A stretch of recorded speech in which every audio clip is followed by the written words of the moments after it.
some point in our lives, all of us have experienced hurt, insult, or injury.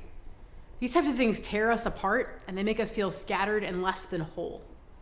So often the temptation is to replay these moments in our minds, maybe to come up with alternative realities of what was, or what we would have said, or what we should have done, or what could have happened.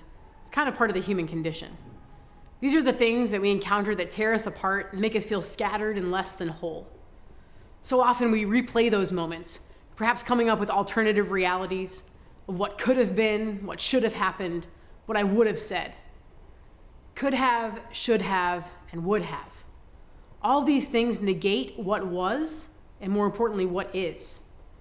Every time we replay these things from the past, more layers of hurt tend to get added, forming what can sometimes become an impenetrable wall. And resentment all too easily becomes hardness of heart. Living in the past paralyzes us from living in the present, and it prevents us from looking toward a future full of hope. In St. Paul's famous Canticle of Love in chapter 13 of his letter to the Corinthians, he says in verse 5, "Love does not brood over injury."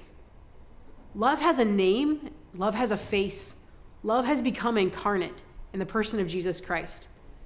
It's not only the call to love in our own hearts that keeps us from brooding over injury, but also love himself is with us and wants to encounter us to prevent us from brooding over injury because he knows the damage that can cause. Jesus Christ is the same yesterday, today, and forever.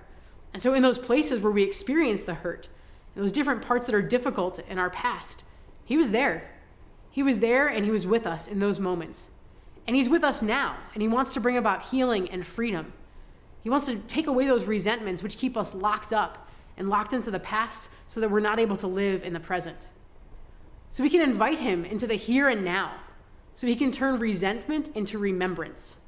To remember is literally to put back together all that's been torn apart. So where resentment has left us feeling torn and scattered, remembering with the Lord, allowing him to remember for us, helps put all those things back together. So we pray, Jesus, come into this present moment. Come as love incarnate. Come and fill my vision with your love, so that's all that I see when I look back. So all that I can see is your love in my story, that your love is writing my story, that I'm following your lead of love. Jesus, let us look back with gratitude. Let me look back to see that you were with me, that you will never leave me, that I can trust that your love never fails, because you are love itself. St. Padre Pio has this little reflection that I sometimes like to pray with. It's very simple. My past to your mercy, my present to your love, my future to your providence. And so we pray, from resentment and excessive preoccupation with the past, deliver me, Jesus.